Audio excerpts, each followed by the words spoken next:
কোনো ফেস্টিভ সিজনেই বাঙালি সিনেমা দেখতে যেতে পছন্দ করে, তা সে দুর্গাপূজা হোক কিংবা ক্রিসমাস। তাই তো বড়দিনেই দারুণ এক চমক নিয়ে আসতে চলেছেন প্রতিম ডি গুপ্তা। অ্যাকশন থ্রিলারের মিশেলে পরিচালক তৈরি করেছেন চালচিত্র দ্য ফ্রেম ফ্যাটাল ছবিতে বিভিন্ন চরিত্রে দর্শক দেখবেন টোটা রায়চৌধুরী, শান্তনু মাহেশ্বরী, অনির্বাণ চক্রবর্তী এবং ইন্দ্রজিৎ বসুকে। ইতিমধ্যে প্রকাশ্যে এসেছে ছবির পোস্টার।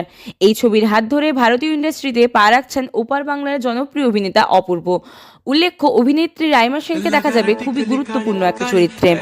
রকি ও রানী কি প্রেম কাহানির পর আরও একবার এই ছবিতে নাচতে দেখা যাবে টোটা রায়চৌধুরীকে। তবে এবার ক্লাসিক্যাল না, আইটেম ডান্সে দেখা যাবে টোটাকে। এবার তার সঙ্গী শান্তনু মাহেশ্বরী। তা নিয়ে সোশ্যাল মিডিয়াতে বিভিন্ন পোস্ট ইতিমধ্যেই নজর কেড়েছে দর্শকদের। তবে এবার নতুন চমক, সোশ্যাল মিডিয়ায় একটি ভিডিওতে টোটা ও শান্তনুর সাথে একজন মেয়েকে দেখা যাচ্ছে ডান্স করতে, তবে তার মুখ দেখা যাচ্ছে না। হুইসি প্রশ্ন জেগেছে দর্শকদের মনে। পরবর্তীতে নজর থাকবে সেই দিকে।